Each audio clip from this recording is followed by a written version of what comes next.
Morning, guys. Mark Ferrasci, ProTech Dog Training. I'm heading to Tractor Supply with Duk-ie and Joker.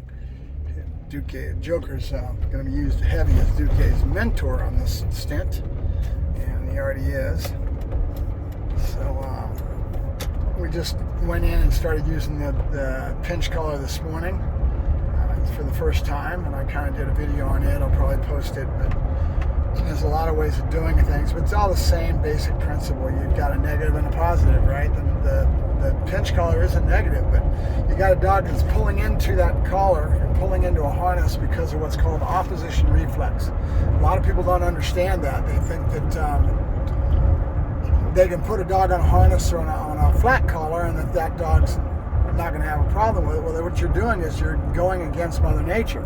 The dog wants to pull into anything that's pulling against them. It's a very natural thing. It's called opposition reflex.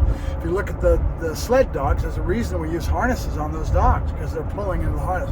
The only reason I wear a harness is because I want to use that psychologically in certain areas, mainly in protection, and I'll use a harness for that reason. So the dog wants to pull into that harness, and we can build some frustration. He can't get the bad guy, and then let him go, right?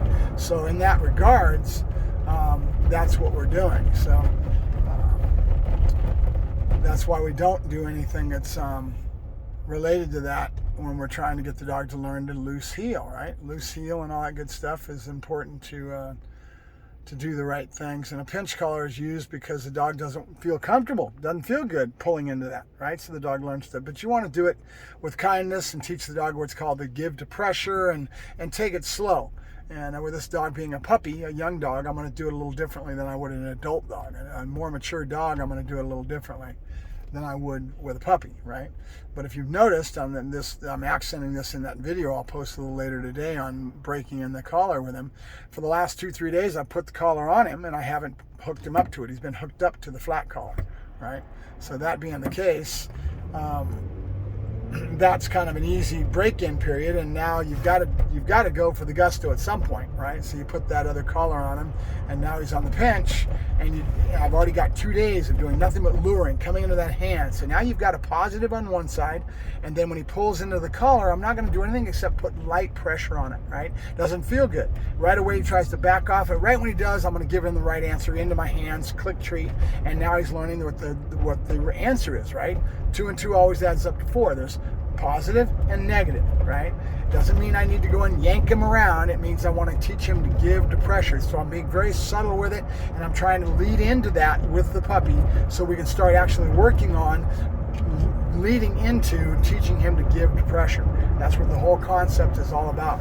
And that video kind of touches on it a little bit, but I'll get more specific with it because he's being so receptive with it. It was a really good session, so I've got to be real slow and methodical. Right now at Tractor Supply, I won't put the pinch collar on him, and there's a reason for that. Because the environment is not a neutral lab environment, and he's going to be too excited and wanting to pull, and then I'm going to be more corrective and more punishment than is fair. It's not fair to the animal. He doesn't understand what this is yet, right? So I want to do the work in a neutral lab environment. So I'll put him on the flat collar, and I'll let him get away with some negative behavior until I work a couple days, 2 or 3 days at home in the neutral lab area, and teach him the concepts that I'm trying to convey to him, right? Once I know he understands enough, then I can start increasing my distraction factors or environmental stimulation, right? Because he's stimulated by environment, stimulates a dog. He's got smells. He's got stimulation from activity going on around him.